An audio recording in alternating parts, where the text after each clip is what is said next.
Muy buenos días a todos, muy buenos días a Daniel, a nuestro invitado Fernández Viagas y a don Carlos Reuser Monsalves, que hoy día nos acompañan en esta actividad de DPO en acción. Vamos a hablar de los desafíos y decisiones de los delegados de protección de datos. Y como les mencioné, tenemos dos invitados súper importantes que son parte de este círculo de DPO. Esta es una actividad exclusiva del círculo. Y este círculo, bueno, partiendo desde antes, se ha creado efectivamente para juntar experiencias, unir conocimiento y también hacer networking con todos los DPO y compartir los dolores, por cierto, de todo en los diferentes sectores en los que se desempeñan. Voy a presentar primero a Daniel. Daniel Fernández Viagas es jurista, cuenta con más de 20 años de experiencia en privacidad y protección de datos y actualmente se desempeña como responsable de gobierno, riesgo y cumplimiento en una importante empresa tecnológica. El 2024, y por eso es un gusto tenerlo acá, un honor, fue reconocido por la Agencia Española de Protección de Datos con el premio a la difusión del derecho fundamental a la protección de datos personales en redes sociales. Así que después, Dani, danos tu link a YouTube y a todos los canales donde tú haces esa difusión, que es muy importante y muy útil. Desarrolla además una relevante labor docente internacional, participó en el programa formativo de la USACH, ahora ese programa se trasladó y se realiza en el link que tiene Leocadio Marrero. También es un diplomado de formación de protección de datos personales, de delegado, y además también entiendo haces en otros diplomados que tiene él, como de evaluación de impacto, etcétera. Y también está en diplomado de Ecuador, actividad del World Compliance Association en Perú y curso especializado en España. Tiene un máster en prevención de riesgo y continuidad del negocio y cuenta, entre otros, con millones de certificaciones de delegado de protección de datos, el esquema de la Agencia Española de Protección de Datos, el Certified Data Privacy Professional del ISMS Forum, auditor líder, ISO 27001, etc. Además, experto acreditado del Reglamento Europeo de Inteligencia Artificial y técnico de ciberseguridad por el Instituto Nacional de Ciberseguridad de España. Y de ahí le voy a preguntar también dónde ha ejercido o está ejerciendo de delegado de protección de datos, donde tiene una vasta experiencia. Por su parte, tenemos a mi querido colega Carlos Patricio Reuser Monsalve, quien es abogado de la Universidad de Chile, especialista en Derecho y Tecnologías con más de 30 años de trayectoria, es decir, empezó a los 5 años, porque es un hombre muy joven, profesional vinculado a proyectos de innovación, transformación digital, protección de datos personales, modernización institucional, tanto en el sector público como en el sector privado.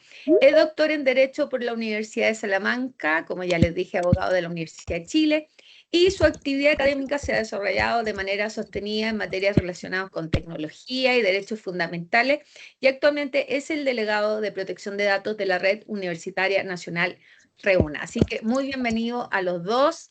Vamos a iniciar esta conversación. ¿Cómo están? ¿Cómo estás, Dani? Vamos a empezar. Muy bien, un placer total estar con ustedes, con colegas en Chile. Me hace es un honor para mí estar este ratito con vosotros y poder aportar desde la experiencia europea y que tiene pues, un poco más quizás de bagaje en la figura del DPO, pero también, como decimos siempre, aprendiendo todos los días. No es algo que uno domine 100% todo el tiempo. Es una profesión que ya lo verán, que se va curtiendo con los años, con las vivencias, y que para eso, mientras más hagamos networking, mejor. Es una iniciativa muy buena, Ivonne. Gracias. Carlos, ¿cómo estás tú? Estamos bien, estoy muy contento de que me hayan invitado. Es cierto que, como lo sabrán algunos se lo he contado, yo hace más de 25 años que empecé a dedicarme a protección de datos, pero la verdad, hasta hace muy poco tiempo no tenía ningún título que dijera protección de datos personales y yo creo que esa es la riqueza de este encuentro, en que Daniel Fernández Viagas tiene mucha experiencia y yo solo soy delegado desde hace 4 meses. de protección de datos. Entonces creo que va a ser un contraste interesante entre quien ha pasado múltiples batallas y yo que estoy empezando las mías, digamos, por así decirlo. A pesar de que llevaba más de 20 años asesorando empresas e instituciones en la materia. No, es un gusto tenerte, Carlos, porque claro, esta figura es nueva para nosotros en Chile, pero tú te vienes dedicando a Derecho y Tecnología hace muchos, muchos, muchos años. Lo he Desde los 5 mencionado en años. otra instancia. ¿Ah? Desde los 5 años, como decías tú. Desde los 5 años, ¿viste? Cumpliste 35. Entonces, ibas aportando de diferentes maneras, con libros. Tú tienes 2 libros. Tienes El Derecho al Olvido, lo tengo acá, y también hiciste con Lorena Donoso el primer libro de privacidad y protección de datos, ¿no? Sí, En para Chile. la Academia Judicial nos pidió Sí. formar a los jueces de la República e hicimos ese libro, lo escribimos en 15 días y salió como salió. No, perfecto. De repente lo actualizan con la nueva normativa y es muy bueno y contiene también la mirada también internacional y comparada. Así es que estupendo que estés acá. Vamos a comenzar con Carlos. Carlos, desde tu experiencia, ¿cuál crees que será el primer desafío que enfrentan los delegados de protección de datos con la entrada en vigencia de la nueva ley?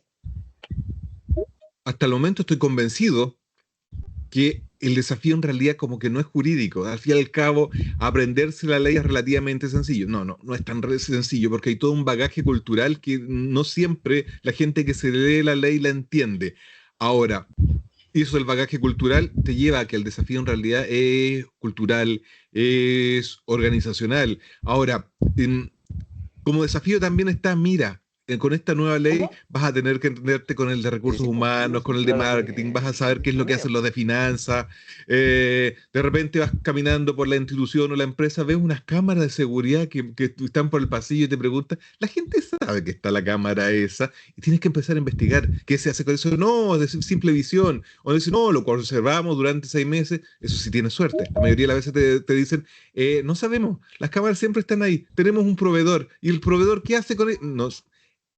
El desafío es cultural y parte de ese desafío es conversar con mucha gente, siempre teniendo como norte, y es otra parte que yo creo que Daniel va a destacar principalmente, es que la gente cree que los delegados de protección de datos de la empresa o de la entidad están ahí para proteger los intereses de la empresa, y no es así. Es decir, secundariamente sí, pero como primera instancia no es ese. Así que, repito, el tema es cultural y organizacional. Te aprovecho de preguntar, se ha escuchado ya a nivel de los medios de que es posible que se postergue la entrada en vigencia de la ley y con ello también la agencia. ¿Cuál es tu opinión? Esta es una pregunta que se me ocurrió ahora.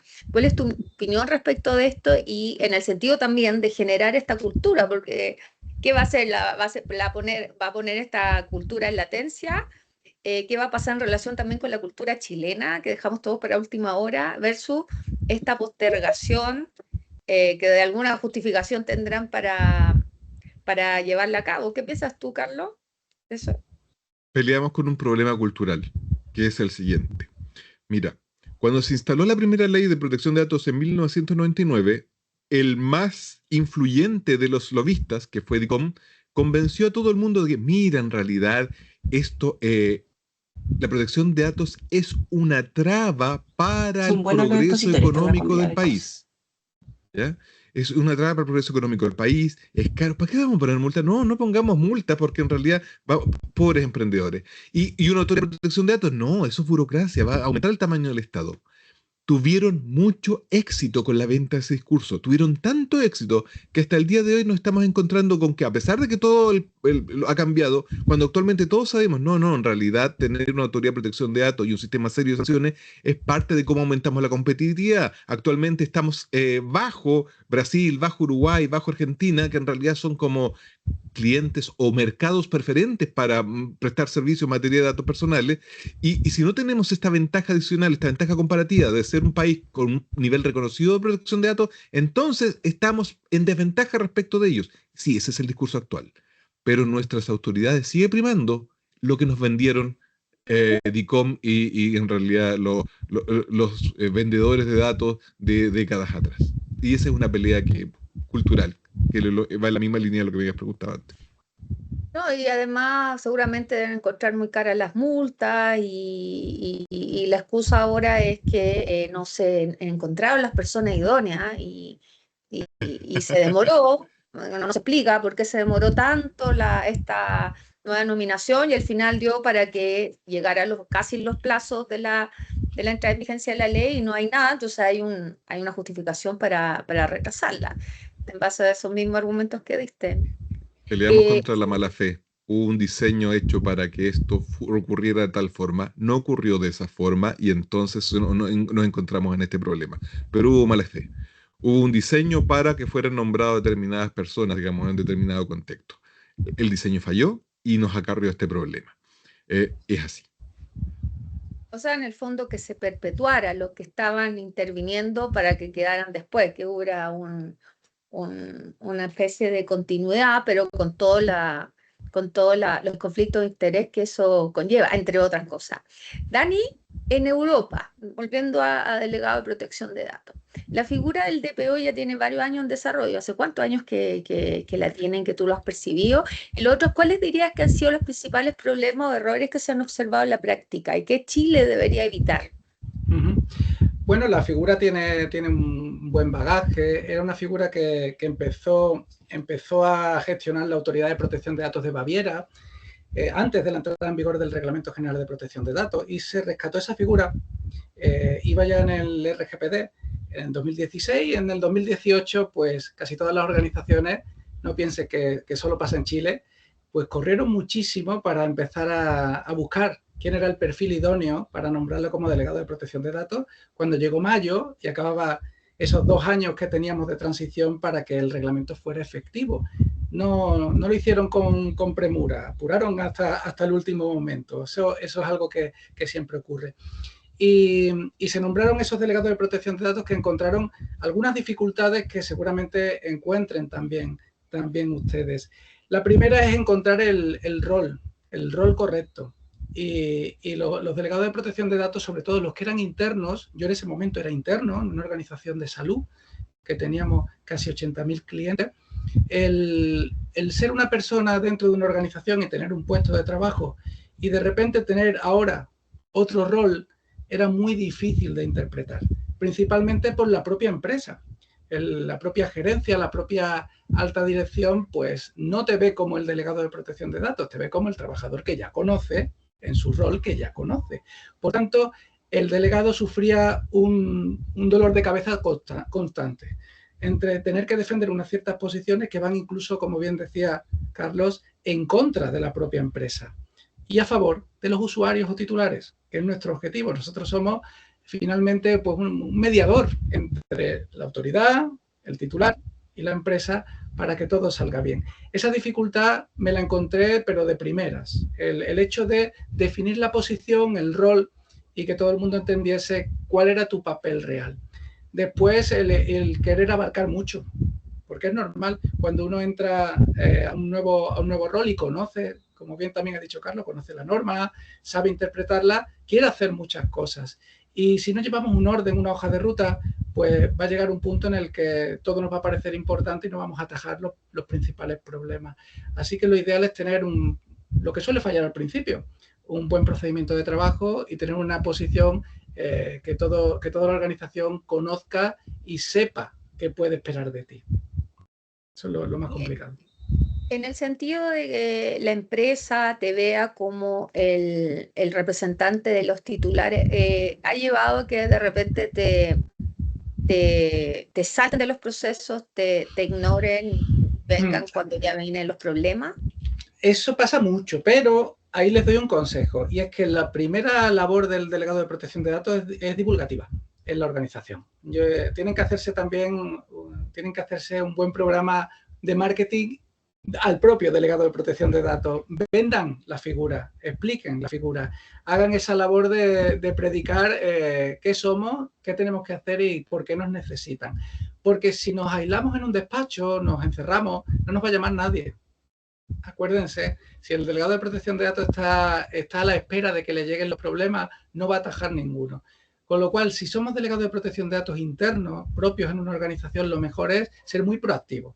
ir a todos los grupos, explicar dónde puedes intervenir, coger los proyectos en fase de diseño y aportar ahí. Y se van a dar cuenta en el primer proyecto que ayudemos a que se pueda dar una viabilidad, nos van a empezar a llamar siempre. Esa es un poco la idea. Y si sois DPOs externos, tenéis un despacho y os contratan solo ese servicio, pues pasa un poco lo mismo. Es bueno que toda la organización os conozca, sepa qué sois y dónde podéis ayudar, para que ni os tengan miedo y vean en vosotros un facilitador más que un stopper. Perfecto. Y en ese sentido, ¿cómo lo has hecho? Bueno, además de lo que tú nos vienes diciendo, ¿cómo has hecho con esa labor de evangelización que prácticamente tiene que ser un DPO para convencer a todo el mundo de que esto tiene sentido, de que esto es perdurable, de que hace más sostenible a la empresa, pero que también hay derechos fundamentales atrás que se están protegiendo? ¿Cuál ha sido, no sé si nos puedes recomendar algunas medidas que tú has tomado al respecto para llegar a las personas? Sí, sobre todo empezar con la formación o con la sensibilización a la alta dirección. Si la alta dirección o la gerencia de una organización no te conoce, no sabe lo que haces y no apoya lo que haces, es muy difícil que llegue o que baje escalones y llegue al último de los trabajadores de una empresa. Entonces, ahí debería ser el primer punto. Y después, pues sí, ir sensibilizando y formando a todas las personas de la compañía, ya sea por una intranet, o corporativa o sesiones formativas presenciales, pero que todo el mundo te conozca y seas accesible, que no te vean como solo un correo electrónico que está ahí para cuando necesitamos una consulta, sino que te pongan cara, que sepan quién eres y que puedas responder sus dudas cotidianas. Eso ayuda muchísimo. Claro, claro, para que no te vean como un stopper, un estorbo, y que ya viene este que nos va a parar el proyecto, queremos hacer reconocimiento facial para entrar a nuestras locaciones, incluidos niños, y va a venir este y nos va a arruinar el proyecto. Pero eso es un error, porque resulta que el proyecto se puede arruinar igual, ¿verdad? O sea, se va a arruinar también esta la inversión. Aquí pasa una cosa que me imagino que les ocurrirá también, que es la cultura del miedo. Es decir, al principio todos empezamos hablando, y es normal, porque es una forma sencilla de llegar a las empresas, de las sanciones. De la multa es tanto dinero. Claro, eso ayuda a abrir una primera puerta, a que te escuchen en un comité de dirección, pero después hay que hablar de otras cosas, porque si hablas siempre de sanciones, vas a llegar a trabajar en una gran empresa que te va a decir una cosa muy clave, que es, vale, la multa ya me has dicho cuánto es, pero es que con este mismo proyecto voy a ganar el doble. En la balanza, a lo mejor me sale rentable el incumplimiento, y eso va a pasar como delegados de protección de datos. Y nosotros a Meta. Claro, entonces, por desgracia, no son los que más incumplen y dan un pésimo ejemplo, y parece como que se puede hacer.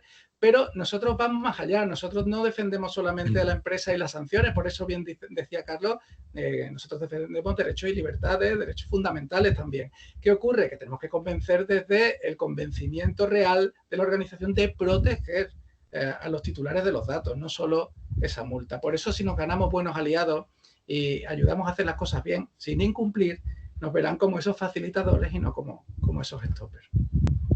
No, totalmente. Ayer conversaba con unas personas de una empresa y les decía, esta es una oportunidad para ustedes, así como lo han hecho otras empresas tecnológicas, de decir, ok, nosotros cuidamos a nuestros clientes, no solamente sus fondos, etcétera, sino también sus datos personales. Y eso va a empezar a tener valor, porque hoy día seguramente dicen, ¿qué me importa si todos tienen mis datos? Eso va a decir la gente.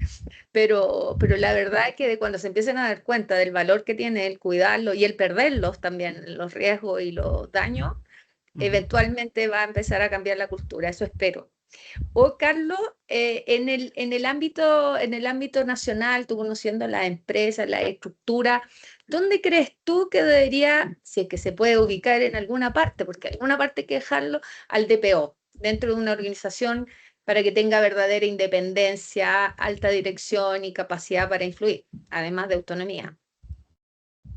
Vale, mira, desde mi perspectiva, más importante que preguntarse en qué casilla del organigrama vamos a poner al DPO, lo importante es preguntarse si esa posición, ubicación le permite hacer bien el trabajo. Porque un DPO puede estar administrativamente cerca de jurídica o decir, no, esto tiene que ver con compliance o riesgo o incluso otra unidad. Y eso depende de de cada organización y está bien.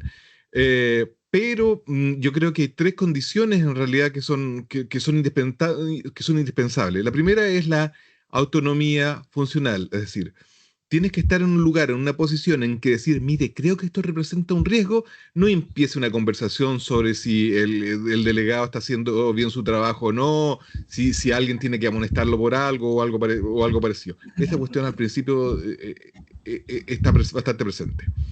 El segundo es en la posición que esté el DPO tiene que tener acceso efectivo a quienes toman decisiones. Es decir, si detecto un riesgo importante, no me puede pasar que para llegar al presidente ejecutivo o al gerente general tengo que atravesar 7 niveles jerárquicos, tiene que pasar por 3 comités y luego que tengo que hacer una peregrinación con la ley en una mano y con una vela en la otra hasta llegar al que tiene que tomar las decisiones, digamos. Y tercero, creo que tienes que tener la oportunidad, que bien decía Daniel, de participar lo suficientemente temprano en las decisiones. Es decir, cuando ya tienen armado el cumpleaños y te dicen, uy, ¿verdad? Nos faltaba la opinión del delegado de protección de datos, para decirle que sabe, esto no puede progresar, es una cuestión súper difícil. Así que, a propósito de esto mismo, ¿qué está hablando? Arriba está linkado con lo de abajo. A propósito de esto mismo, para ilustrarles lo cambiante que es, por ejemplo, si estás en la administración pública, sería muy relevante que, por supuesto, nombraran a alguien delegado de protección de datos, pero también es muy relevante que en ese caso concreto esté cerca del director de administración y finanzas. ¿Ok? Porque él tiene una llegada transversal a todas partes. Así que si tiene una dificultad, pues el director te toma la manito y te lleva y asunto solucionado. Así que la respuesta sería, finalmente, mira, el DPO debe estar lo suficientemente cerca del poder para ser escuchado y lo suficientemente lejos del mismo como para decirle que está equivocado.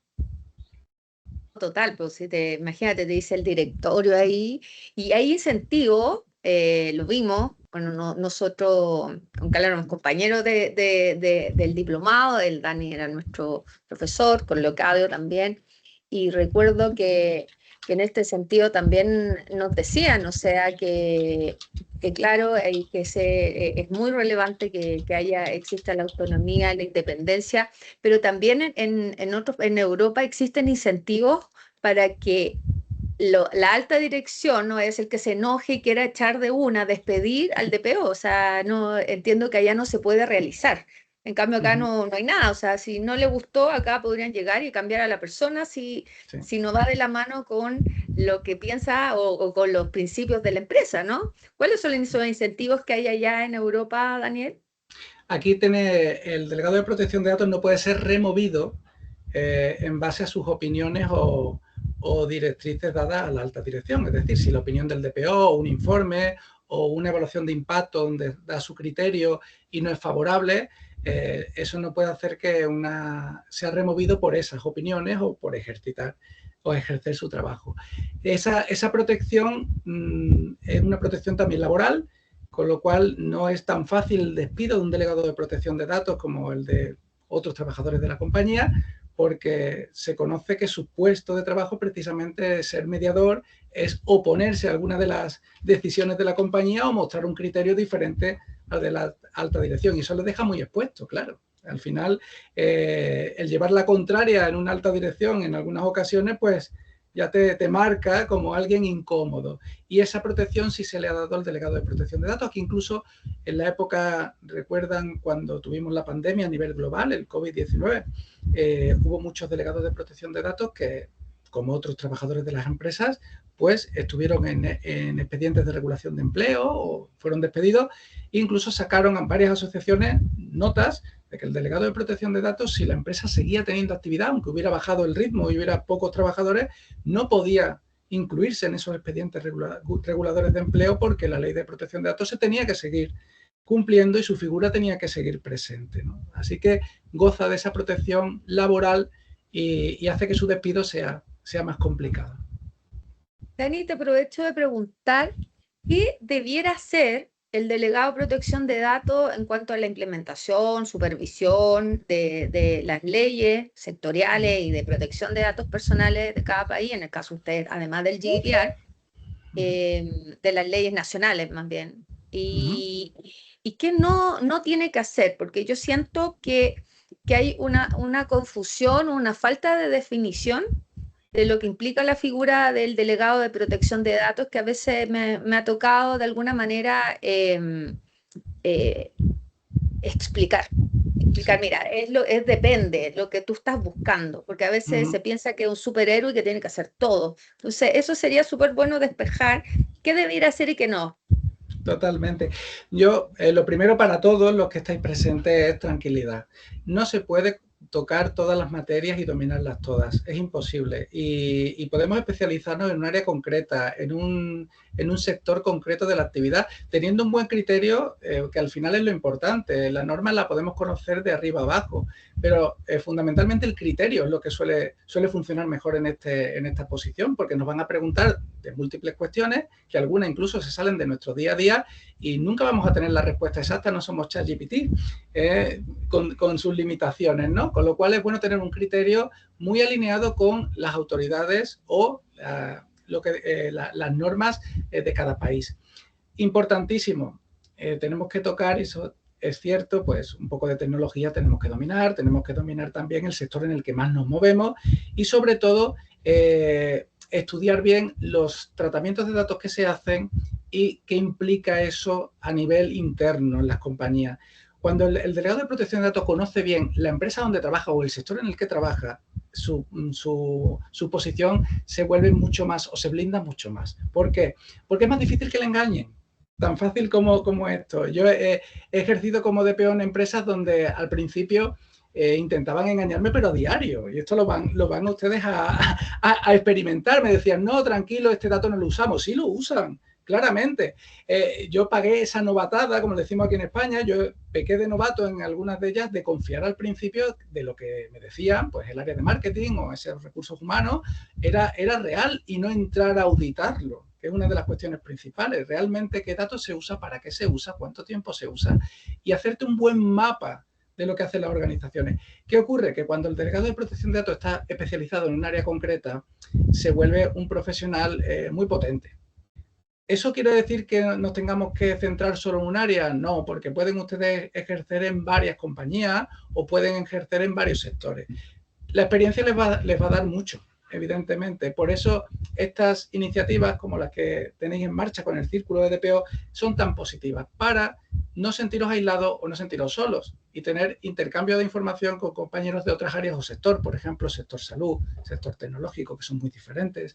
A veces incluso pues sectores que no están tan digitalizados y que muchos de sus tratamientos son todavía en papel, que hay muchísimos, que nos olvidamos de eso, que apostamos un montón por la tecnología y nos olvidamos que hay muchas instituciones y empresas que siguen anclados en el papel.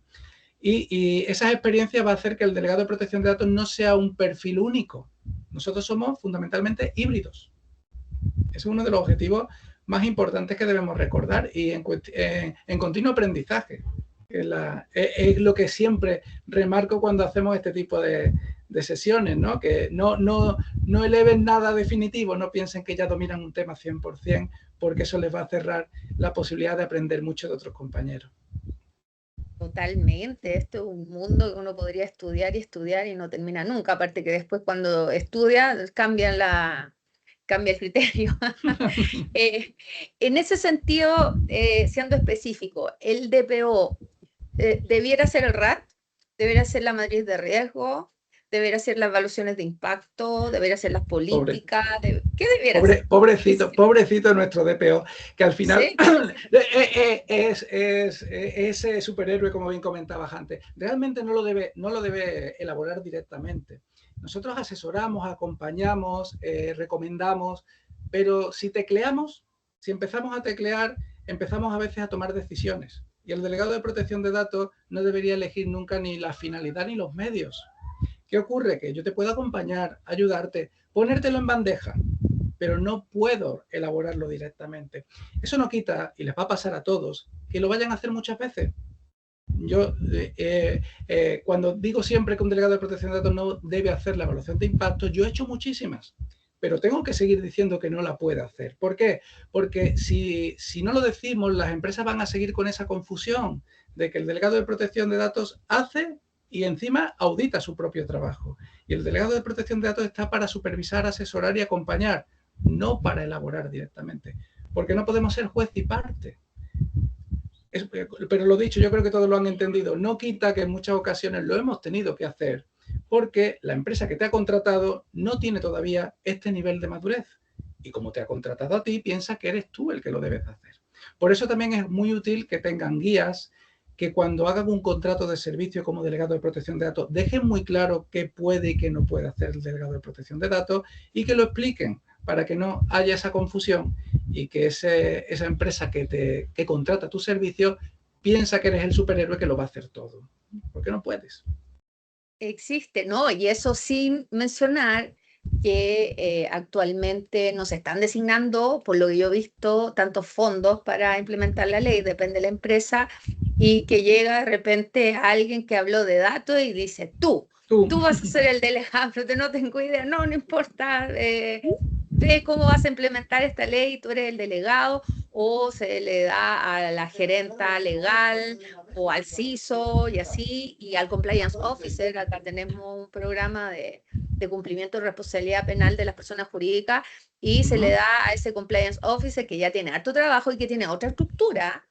Y entonces ahí hay que distinguir, ¿tú quieres o no certificar el programa? Porque si lo quieres certificar, esta persona tiene que ser independiente, autónoma, pero si no, bueno, ya ahí va a ser una persona ahí que va a tener que estar viendo un montón de temas en paralelo y estos no tienen que tener, se supone, conflicto de interés, o a lo mejor sí lo van a tener, pero delegado como lo espera la ley no vas a hacer.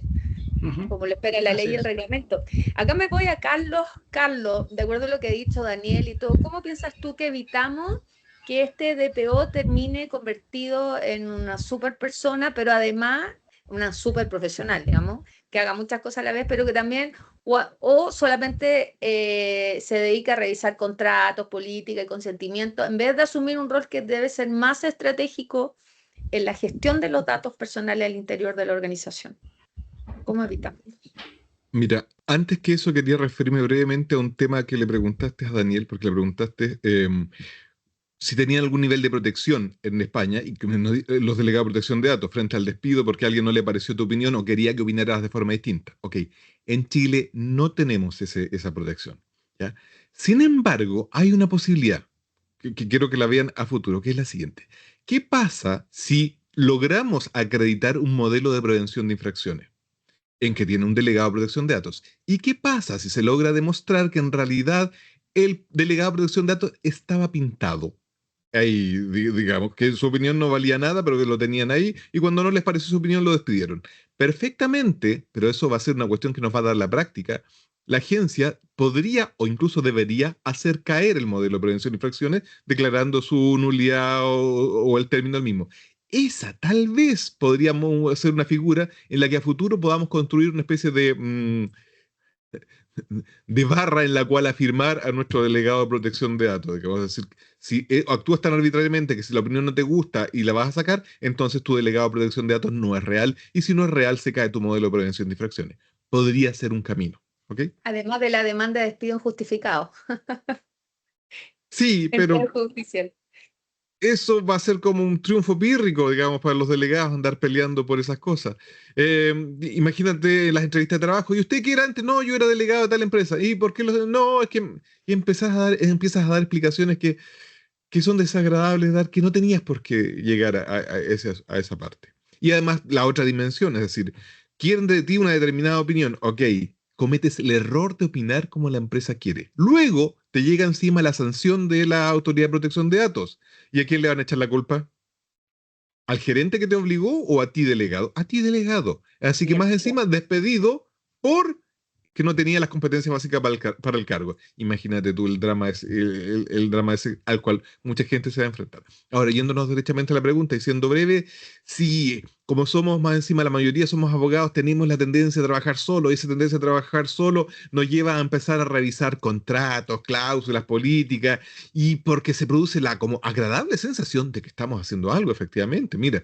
Y entonces podemos perfectamente terminar con documentos impecables, que nos conozcan poco en la organización y con tratamientos de datos realmente desastrosos. Eso podría estar ocurriendo, que el papel no refleje lo que en realidad está ocurriendo. Y entonces, en realidad nuestra pregunta no debería de ser, oye, ¿tenemos una cláusula para eso? No debería importarnos. En términos ideales, deberíamos preguntarnos cómo funciona realmente el tratamiento. Pero la realidad es la que nos cuenta Daniel, es decir, ok, ya, pero el profesional que contratamos eres tú, arréglalo de alguna forma, y tú ves la presión, nadie está haciendo nada, jurídica no entiende nada de esto, digamos, no le da ninguna prioridad. Bueno, voy a hacerles una sugerencia sobre lo que tienen que hacer, y les termino escribiendo, pero lo que les decía Daniel, el DPO no puede transformarse en la persona que hace todo.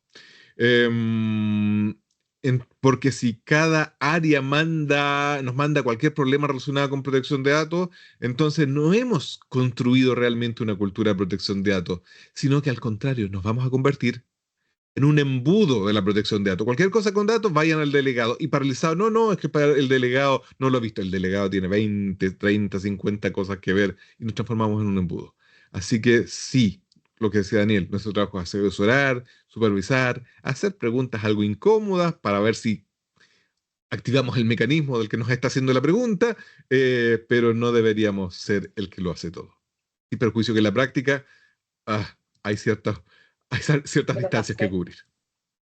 Muchas, mucho, mares y mares de que cubrir, sobre todo con la implementación. O sea, yo creo que acá va a haber una cierta evolución. Probablemente el DPO va a ser el encargado de implementar la ley. Digámoslo, va a tener que hacer el RAD, las evaluaciones de impacto, la matriz de riesgo, todo. Y después de un año después, va a poder empezar a tratar de respirar y empezar a cubrir el día a día, pero al principio probablemente le van a decir, implementa, porque los recursos que se están destinando no son tantos porque no se quiere o hay otras prioridades, sobre todo la agencia no está. Volviendo al tema de la responsabilidad, esto es bien importante y me cupo la duda, Daniel.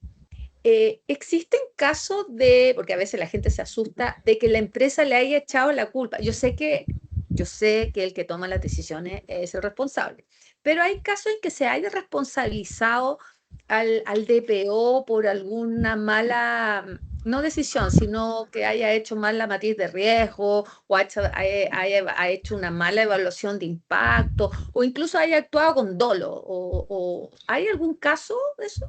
Hay algunos casos, yo por ejemplo tengo conocimiento de algunos casos que incluso no han llegado a ser sancionados por la Autoridad de Protección de Datos, pero sí lo conocemos a nivel interno. En círculos profesionales sí conocemos algunos casos, incluso de empresas que se dedican a la protección de datos, como consultoras, y han abarcado en un modelo low cost el ser delegados de protección de datos de múltiples organizaciones sin dedicarles ningún tiempo. ¿Qué ocurre? Que alguna de esas organizaciones ha resultado sancionada y sabemos que ha sido por la mala praxis profesional de esa consultora que le ha dedicado un par de horas en el año. Imaginen un servicio low cost donde el delegado de protección de datos le está dando asesoramiento a unas 1000 empresas. Es una auténtica barbaridad, no le puedes dedicar ni prácticamente pues esas 2 horas anuales. Y ahí sí que ha habido pues denuncias, ha habido petición de responsabilidad civil, ahí ha habido problemas importantes. ¿Por qué puede ocurrir? Porque el delegado de protección de datos sí tiene responsabilidad, como bien dice Ivonne, si hay dolo o negligencia. ¿Cuándo se puede demostrar? Pues evidentemente cuando hay un informe firmado por un delegado de protección de datos donde no se detecta algo que debería haber sido detectado fácilmente o no se ha asesorado en tiempo y forma, o una cosa muy común, que no se han respetado los plazos al contestar un ejercicio de derechos. Que el canal del delegado de protección de datos tiene que dar una respuesta en tiempo y forma y no lo ha hecho. Con lo cual, el responsable del tratamiento es sancionado por una mala praxis del delegado de protección de datos, que también es humano y se va de vacaciones y tiene tiempos, pero tiene que tener claro que tiene que tener un backup, que tiene que tener ciertas respuestas y esos plazos los tiene que llevar a término. Yo, por ejemplo, aquí me encuentro de vacaciones con 2 teléfonos, aquí lo tengo, por si acaso. O sea que 100% no podemos desconectar porque nuestra exigencia profesional nos pide, por ejemplo, una brecha de seguridad aquí en España son 72 horas. No podemos desconectarnos totalmente porque tenemos que dar esa respuesta al responsable del tratamiento. Y si no lo hacemos, sí puede haber dolo y una responsabilidad personal del delegado de protección de datos. Hoy, Dani, sí, ahora me acordé que tú estás de vacaciones y te diste el tiempo de estar con nosotros, así que... Pero esto es un placer, esto no es Sí, sí, trabajo. Esto es... No, es bacán. Dani, Carlos también, que está acá y aceptó inmediatamente. Dani, aprovecho contigo. ¿Qué pasa si un DPO formula una recomendación y yo sé que insisto, el responsable va a ser la organización y decide no seguirlo? ¿Dónde termina la responsabilidad del DPO y dónde comienza la responsabilidad del responsable de tratamiento de datos? Y en ese sentido, ¿qué debiera hacer? ¿Dejar todo por escrito el DPO Sí. para decir, oye, yo le dije y ellos no quisieron? Totalmente. Ahí sí os puedo hablar con conocimiento de causa porque me ha pasado más de una vez. Porque, como bien decía Carlos, hay veces que nosotros hacemos preguntas incómodas o hacemos una recomendación que no gusta a la organización, sobre todo cuando no estamos en esa fase de diseño. Estamos ya en la fase final, ya tenemos comprado, elegido un proveedor, ya tenemos todo en marcha, tenemos la campaña de marketing perfecta, esperando darle un botón y le decimos, alto, esto no se ha pensado bien y existe un riesgo y no podemos arrancar. ¿Qué es lo que les va a ocurrir? Pues lo que les va a ocurrir es lo siguiente. Les van a intentar primero presionar para que cambien su respuesta. Eso va a pasar siempre. Otra reunión, siempre incluso suele ocurrir que la reunión con la alta dirección empieza a tener un tono cada vez menos amigable, en el que nos van a pedir, pero ¿lo has pensado bien? ¿Estás seguro? Incluso en ocasiones les van a hacer dudar de su capacidad profesional, porque por desgracia esto sucede. ¿Estás seguro? ¿No tienes experiencia? No. Eso va a ocurrir sobre todo en los delegados cuando empiezan a ejercer. Después les van a hacer muchas consultas telefónicas. Mala idea, porque si le hacen consultas telefónicas no queda nada por escrito y, como bien dice Ivonne, la respuesta del DPO debe ser siempre, a ser posible, por escrito. Si les hacen una propuesta telefónica, inmediatamente correo electrónico indicando, tal y como hemos hablado en la conversación anterior, te paso mi respuesta. Y respuesta argumentada del DPO y firmada por ustedes. Tu trabajo está hecho. El trabajo del DPO está hecho en el momento que el responsable del tratamiento tiene todas las cartas en la mesa y elige una. Debe elegir la tuya, que es el asesoramiento más especializado en la materia, pero puede no elegir tu carta, con lo cual tu trabajo acaba cuando tu recomendación es correcta, está firmada y sí puede ser que contenga metadatos que incluyan pues cuándo la hiciste, cómo la hiciste y que lleva a tu firma real. Esa es un poco la idea. Nunca den una respuesta por vía telefónica, WhatsApp ni lo digo, eso ni se les ocurra. Todo, correo electrónico, todo herramientas corporativas, todo respuesta argumentada por escrito, si es presencial en un comité de dirección, que quede acta firmada, para que vuestro trabajo sea real, efectivo y lo puedan demostrar. Si después el responsable del tratamiento no hace caso, pues efectivamente nunca tendrán como DPOs esa responsabilidad. Ahí termina. Qué bueno, Daniel, y eso nos muestra que somos juristas y todo hay que dejar registro de la prueba. Además, claro, las empresas también tienen una responsabilidad proactiva en esto y también tienen que dejar prueba de todo lo que hacen en la implementación. Yo ahí quiero ser muy sincero. Yo he tenido en estos años muchas presiones y la tendrán ustedes también. ¿Por qué? Porque cuando ya hay un dinero invertido importante y tú das esa respuesta, alguien te recuerda, te invita, como decía Carlos, a la fiesta, ¿no? de cumpleaños, y tú eres el que llega con la cara triste de que no se puede hacer lo que quieren hacer, te van a presionar muchísimo. Y ahí tenemos que ser firmes. Si somos cómodos, somos un delegado de protección de datos cómodos, vamos a ser posiblemente un profesional que no tenga pues todo el respaldo real y no tenga todas las competencias necesarias. Tenemos que ser incómodos a veces para que la empresa y los titulares realmente hagan lo que se debe y se espera de nosotros. Eso es muy importante. Cuando nosotros nos ponemos en una posición incómoda para la organización, puede ser que lo estemos haciendo genial. Y ese es el objetivo, no pensar que somos incómodos o que vamos a tener presiones, sino que estamos creando cultura de la protección de datos, porque quizás ese gerente o ese área de marketing no conoce nada de lo que hacemos nosotros y piensan que es solamente un criterio, y no. Nuestro criterio está alineado y debemos mantenerlo firmemente para que no se produzca ni un incumplimiento, ni una sanción, ni se pueda vulnerar el derecho de los titulares. Perfecto. Ahora me voy a Carlos y nos vamos a poner en una posición hipotética, Carlos, o a lo mejor la has vivido. Si asumieras como DPO, además de esta organización en la que estás ahora, y está prácticamente desde cero, o sea, no tiene nada, no conoce, era como ¿qué? ¿Datos? ¿Qué es esto? ¿Cuáles serían tus 3 prioridades o 5, las que tú quieras decir, durante los primeros 90 días? ¿Cómo llegaría a esa empresa o a esa organización y diría, ya, aquí hay que ordenar esta casa? ¿Qué es lo que Vale. harías? Me voy a permitir también un paréntesis que tal vez les sea de utilidad respecto de algo que comentó Daniel antes. Fíjense, como sugerencia de vida, nunca lleguen con la respuesta del no se puede, ¿ya? Porque a la medida que el no se puede, van prescindiendo de ti. Dobla la apuesta, por así decirle. Diles que sí se puede, pero diles el cómo se puede, ¿ok? Dales el camino alternativo.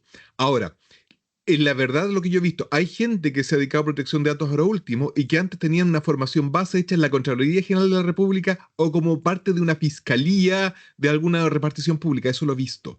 Y tienen una tendencia muy marcada, no, no se puede, es ilegal. Y con eso hasta ahí llegó el proyecto. Oye, pero si esto tenemos que llevarlo adelante, sea como... Tienes que darle alternativa. Eso como sugerencia previa. Ahora, respecto a la pregunta de fondo que me estabas haciendo recién, mira. Hay cosas que voy a contarles por buena experiencia y otras por mala. La primera, demórate todo el tiempo que necesites en entender y conocer la organización. Es lo primero. Llegas, te instalan, pues tienes que ir a preguntar antes de escribir cualquier política, sugerir cualquier, validar cualquiera. Lo primero que tienes que ir a hacer es qué es lo que hacen, cómo que se hacen, de dónde van los datos aquí y allá. Voy a quedar con imbécil porque no entendí, porque anda y pregunta de nuevo.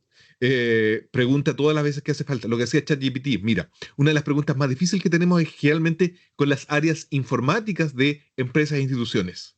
Por ejemplo, yo trabajo en la Red Universitaria Nacional y la Red Universitaria Nacional, sí, claro, funciona internamente, pero también prestan servicios a casi todas las universidades y centros de investigación del país.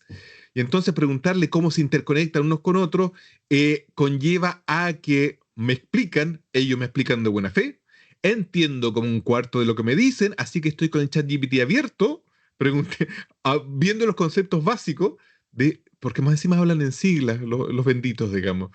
Eh, es un problema que van a tener, ya. Así que date todo el tiempo del mundo para conocer la organización, todo lo que puedas. Segundo, me pasó también. A mí me instalaron, era nuestro nuevo delegado de protección de datos, me instalaron una especie de pequeña oficinita y ahí estaba yo mirando la pared blanca. Construye una red interna. Busca rápidamente a quién es el de tecnología, quién es el de ciberseguridad, quién es el de área jurídica, los de recursos humanos, por el amor de Dios, anda a buscarlo como sea. Si hay de compra, pues sé el nuevo amigo de compra. En la medida, por así decirlo, lo que decía un poco Daniel, el trabajo de delegado de protección de datos puede ser muy solitario y muy infructuoso si no tienes esta red de apoyo. Así que tienes que, sí o sí, salir a construir esta red interna. Necesitas aliados en el fondo. Y por último, luego de que ya conoces lo que hace la empresa o la organización, lo que hace la gente, entonces empieza a construir un plan basado en riesgos. No todo es importante. Prioriza, digamos, qué es lo primero que debería solucionar. El muy recurrido está en la tesis de Pareto. Hay un 20% de asuntos que concentra el 80% del riesgo, pues anda por ellos primero. Entonces, y fíjate, plazos razonables y objetivos, digamos, abordables. Y para una organización en la que estamos empezando, pues esos 3 pasos, yo digo, son como el mínimo imprescindible. Perfecto, ¿no? Tú súper bien. De hecho, a veces si yo no entiendo términos técnicos, empiezo a bajar la edad. Explícame como si no supiera, no fuera técnico. Ah, no, no entendí. Explícame que tuviera 15 años, he llegado a los 5.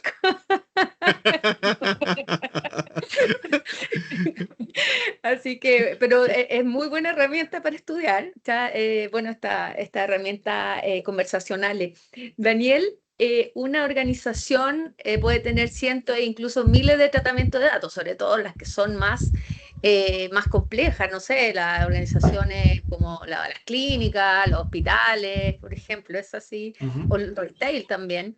¿Cómo debería priorizar el DPO su trabajo? ¿Por riesgo, por tipo de datos, por volumen, por titulares, tecnologías, todas las anteriores?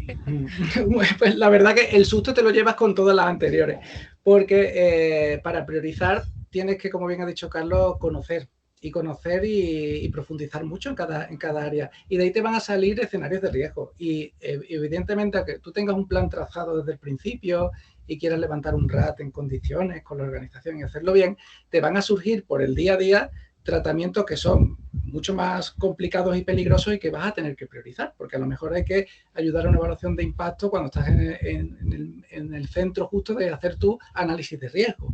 Con lo cual, lo importante es priorizar por riesgo y por tipo de datos tratados. Ahí yo sería muy consciente de que evidentemente peligro hay cuando tratamos un nombre, un apellido o un número de cédula o de DNI. Pero si empezamos a tratar datos de categoría especial, salud, tratamos biometría, se te van a disparar las alarmas. Y esos escenarios de riesgo van a salir al principio, porque probablemente son los primeros tratamientos que vas a querer indagar y saber cómo los están llevando a cabo. Después también por tecnologías o por medios utilizados. ¿Quién no está utilizando inteligencia artificial? Por ejemplo, ¿no? Pues si ya tenemos un dato que sea especialmente protegido y encima tenemos tecnologías como inteligencia artificial o tenemos proveedores en la nube o tenemos biometría, pues se te van a unir 2 o 3 factores que hacen que un tratamiento sea mucho más peligroso. Así que lo primero sería mapear los datos que se están tratando, mapear las tecnologías, cruzarlas y te van a salir unos escenarios de riesgo. Y a partir de ahí empezar a trabajar y empezar a hacer esos análisis por prioridades, porque no se puede ir a todo. Desgraciadamente los recursos son muy limitados y no podemos hacer evaluación de impacto de todo, ni podemos hacer un análisis exhaustivo de todo. Tendremos que priorizar los riesgos altos o muy altos y esos serían los primeros que tenemos que abordar. Casi siempre coincide con datos especialmente sensibles, ya digo, salud, datos biométricos, genéticos, religión, ya saben, etnia, cualquier elemento que pueda perfilar gravemente a un usuario y tecnologías empleadas. Ahí es donde le van a saltar posiblemente las alarmas. Con la inteligencia artificial, que lo he dicho de pasada, que muchas organizaciones también la están tratando de pasada, pero se está incorporando a todo, nos están sucediendo que lo que antes eran unos riesgos moderados o medios, se está convirtiendo en riesgos altos porque han surgido nuevos proveedores, nuevas finalidades, nuevos usos, nuevas métricas y nos está desbaratando todo lo que teníamos levantado hace 2 o 3 años, ¿no? Eso es lo difícil de una irrupción tan tremenda como esta que está dando la inteligencia artificial en las organizaciones. Ese es un buen punto el que dices tú, Daniel, porque en realidad todos los procesos, los documentos, los registros son herramientas vivas y que hay que ir revisando. O sea, tenías todo impecable, te empezaste a preocupar en el día a día y resulta que viene una nueva tecnología y tienes que empezar a revisar. Te lo desmonta todo. Por eso, un análisis de riesgo que, por ejemplo, en una organización grande, ¿no? Como bien has comentado, un hospital, que no se toca en un año, un análisis de riesgo que no sirve para nada, probablemente, porque no es real. Nosotros tenemos que tener análisis de riesgo prácticamente como una pestaña más de nuestro navegador y tenerlo ahí todo el día. ¿Por qué? Porque se van a ir paliando ciertos riesgos con medidas y salvaguardas, porque vamos a salir o van a surgir riesgos nuevos, van a surgir personas nuevas, nuevas tecnologías y tenemos que ir dando soluciones en tiempo real. Por eso cada vez más empresas de este tamaño empiezan a optar por software y herramientas de gestión del riesgo, porque hacerlo a día de hoy, aunque lo seguimos haciendo en algunas, con Excel y con Word y tal, es muy, muy, muy complicado. Por eso al final tener alguna herramienta que nos ayude al DPO, y supongo que en Chile tendrán cada vez más, es también un soporte muy interesante para todos, porque al final lo tienes todo mapeado, lo ves en directo, puedes reportar en tiempo y forma y ayuda mucho. Aunque digo que a día de hoy se sigue utilizando mucho Excel y mucho Word. Doy fe porque a diario lo solemos tener abierto. Es que totalmente es por lo de la inversión.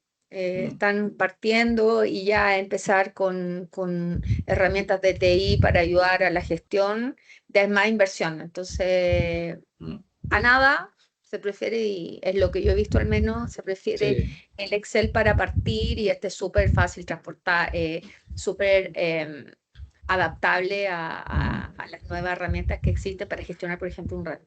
Pero claro, un tema también de inversión. Antes de darle el espacio a nuestros espectadores hoy y miembros del club para que hagan un par de preguntas, le quiero preguntar a Carlos, ¿cuál crees tú que es el error más frecuente que van a cometer las organizaciones chilenas al implementar la figura del DPO? Hemos dicho varias, pero ¿cuál es tu opinión? A ver, es que hay tantos errores posibles. Primero, primer problema. Yo creo que el error más frecuente es creer que nombrar un DPO equivale a tener resuelto el problema del cumplimiento. Ahí está, ya tenemos delegado, protección de datos, check, listo. Y naturalmente no funciona así. Es decir, el DPO puede asesorar, supervisar, capacitar, advertir, pero el nombramiento no produce la magia, no eres una especie de animal mitológico descendido del cielo que no funciona. El segundo problema es nombrarlo, pero no darle recursos, no darle acceso a gente, no darle acceso a información. Es como un DPO perfectamente independiente, el que nadie invita a las reuniones, que es un problema que ya ha anunciado Daniel. Porque necesitamos interlocutores, conocer los procedimientos que están usando efectivamente, los responsables internos, todo eso tenemos que conocerlo.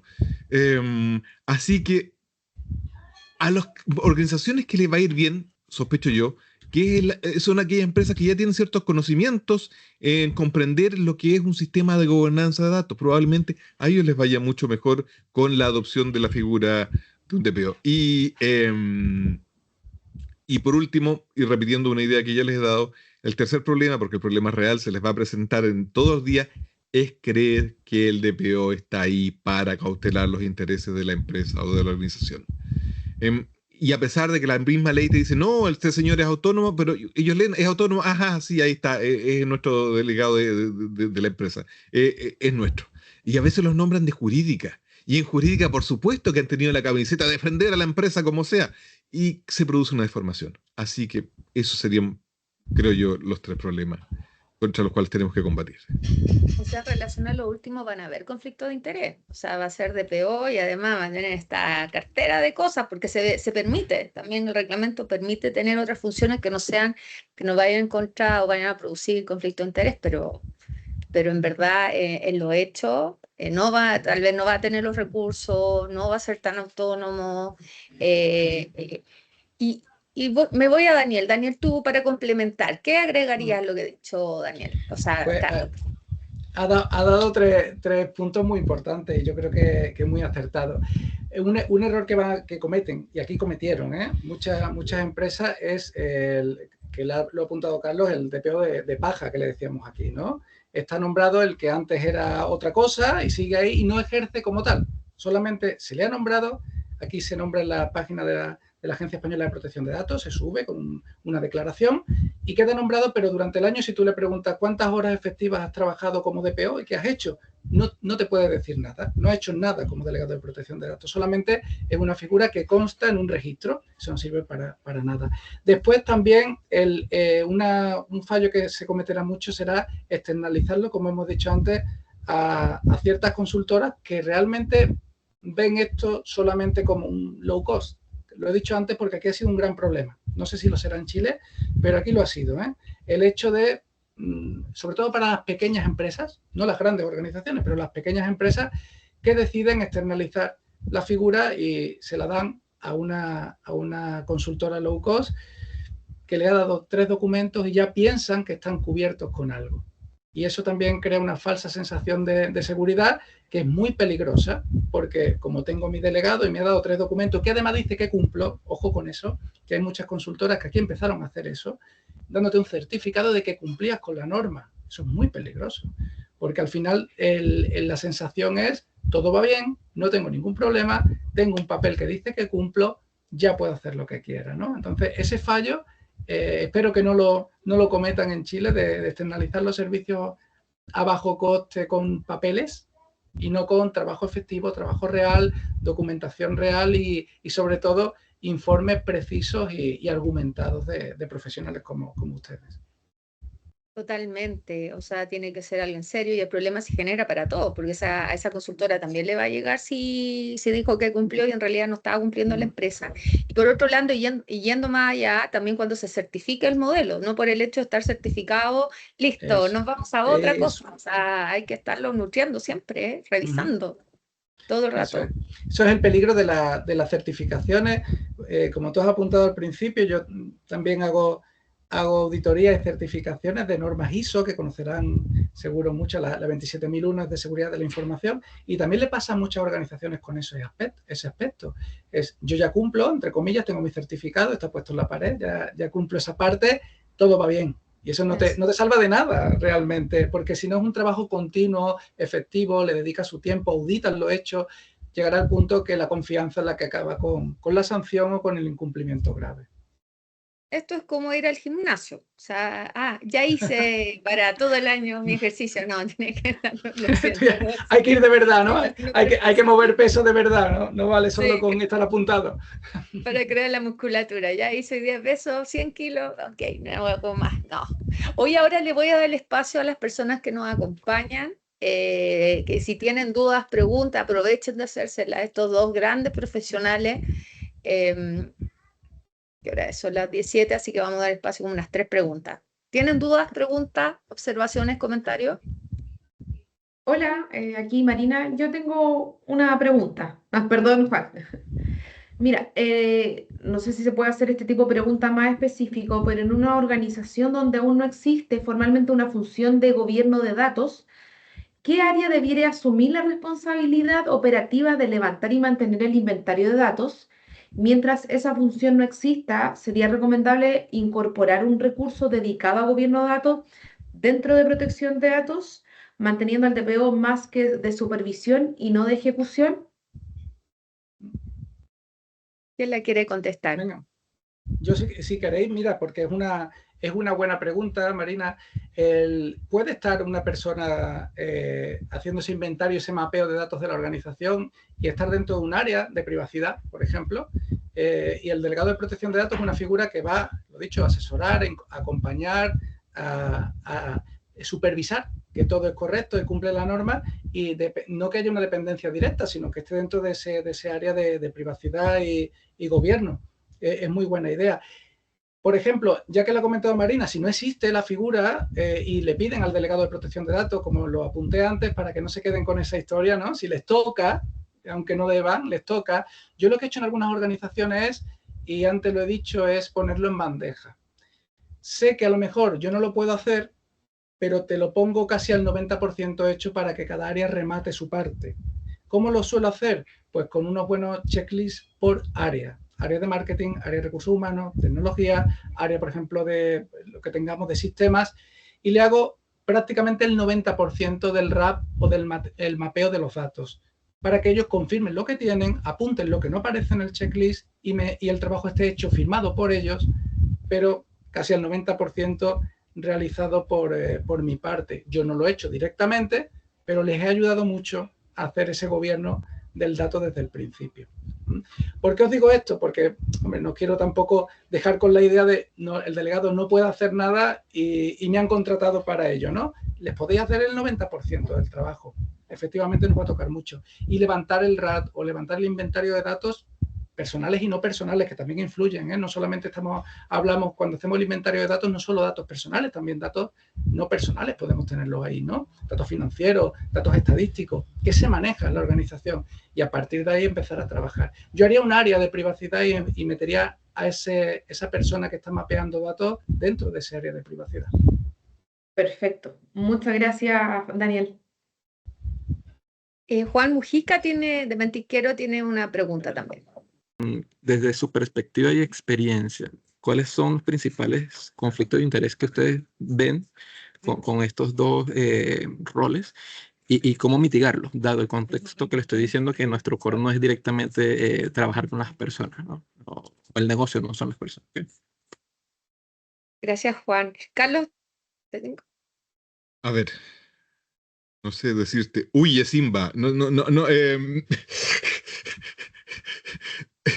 El tema es el siguiente, es decir, sí, el jefe, el dueño, los quienes deciden una determinada empresa o institución llevan adelante todos los procesos, incluido la protección de datos, como mejor se les ocurra, como mejor quieran, ¿ok? Porque la responsabilidad última es de ella, es su negocio. Ahora bien, el tema está en que si alguna vez aspiran a acreditar ese modelo de prevención de infracciones, te van a decir que no te lo van a acreditar derechamente, porque no puede ser que como CISO tomes decisiones sobre seguridad de la organización y luego como delegado de protección de datos diga que está muy bien y aplauda. No puede. Es decir, no tienes la elemental independencia. La ley te exige independencia. La práctica de cualquier texto, libro sobre buenas prácticas te dice que no puedes ir por la vida aplaudiendo lo que has hecho en otro rol, sobre todo que tiene que ver con datos. Entonces, desde esa perspectiva, de la perspectiva más bien jurídica, no es sostenible. ¿Ya? Como en este momento, antes que entre a implementarse la ley, pues vale, se hará lo que los dueños de la empresa mejor quieran, pero tienen que tener claro que no pueden aspirar a un modelo de prevención de infracciones certificado. Aprovecho yo de colar mi propia pregunta, porque claro, que es la siguiente, miren, los informáticos mienten o nos mienten a nosotros los que somos del área jurídica. No lo hacen de mala fe. No creo que sea la maldad implícita. El tema está como, para salir del problema, para simplificarlo, porque tienen otras prioridades, te dicen que hay cosas que no se hacen o que hay datos que no existen y sí existen. Y tú como juristas no tienes herramientas al respecto. No puedes ir a verificar eso. No tienes las claves de acceso de administrador. No sabes lo que está pasando por debajo. Mi solución hasta el momento, y eso estoy colando mi pregunta a Daniel, digamos, de si lo mejor lo soluciona, es que en los informes pongo, tal como ha consignado fulanito, ha dicho fulanito de tal, y no toda la barbaridad que yo sé que me está mintiendo fulanito de tal, digamos. Para el futuro voy a decir, mira, aquí estaba, pero no creo que sea la solución óptima. Me permite salir del paso. Eso. La respuesta y mi pregunta. Pues que es muy buena la cuestión que estáis planteando. Yo primero le voy a recomendar a Juan una cosa que a mí me ha funcionado en algunas organizaciones. Si tú eres el CISO, yo no te diría nunca que te recaiga en ti la figura del DPO. Porque el doble traje no lo puedes tener, como bien dice Carlos, no puede. Incluso aquí en Europa eso ha sido sancionado ya en alguna ocasión. Y hay múltiples resoluciones donde ya apuntan que el CISO no puede ser el delegado de protección de datos. Pero bueno, vamos a dar una solución. Como bien ha dicho antes Carlos, hay que abrir siempre puertas, no podemos ser stopper. ¿Qué se podría hacer? Yo montaría un comité de seguridad de la información. Y dentro del comité de seguridad de la información estás tú, está tu responsable de sistemas o alguien de soporte y metes al DPO, nombras a alguien como DPO con voz pero sin voto. Con voz pero sin voto. Y lo tienes hecho.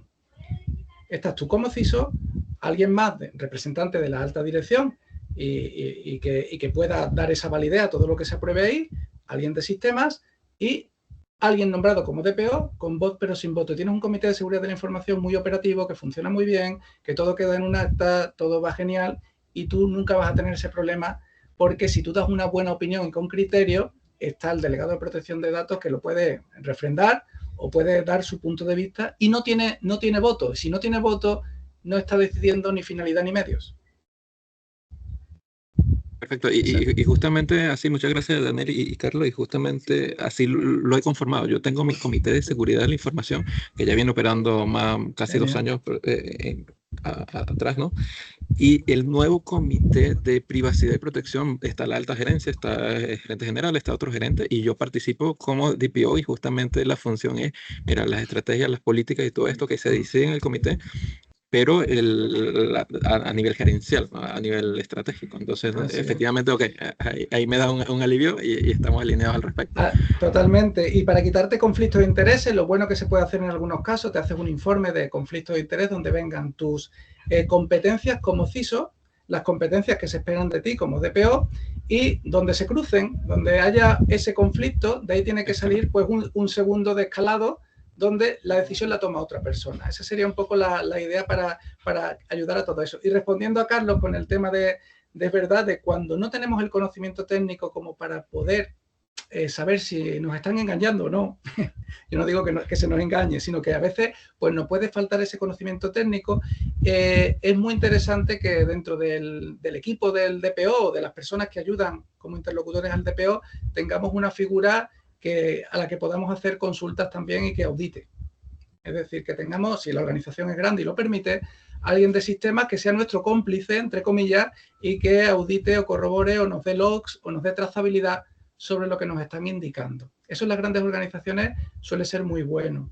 Así, pues, si hay un área concreta que sospechamos que no nos quiere decir la verdad, a mí me pasa en algunas empresas con las áreas de innovación. ¿Por qué? Porque innovan mucho, claro que sí, a costa de hacer cosas que no se debe. Van por delante, ¿no? Si quieren ir por delante del mercado, tienen que hacer cosas que quizás no están dentro de los estándares.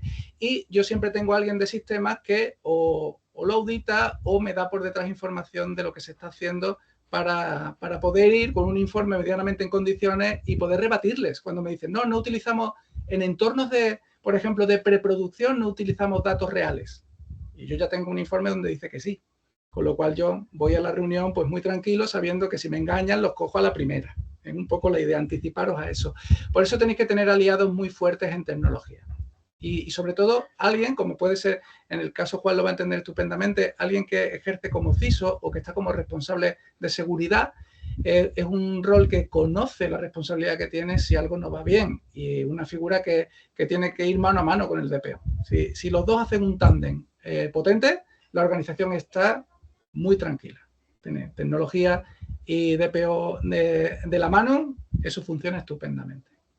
Oye, qué buenas recomendaciones han dado. Yo les quiero agradecer ya para cerrar esta actividad a los dos por su buena disposición, por todo, por iluminarnos, por dar su conocimiento, experiencia y criterio en relación a este rol y a la implementación de la ley. Así que muchas gracias y muchas gracias a todos los que nos acompañaron hoy día. Esto va a quedar grabado, así que lo vamos a compartir y nos vemos en una próxima ocasión.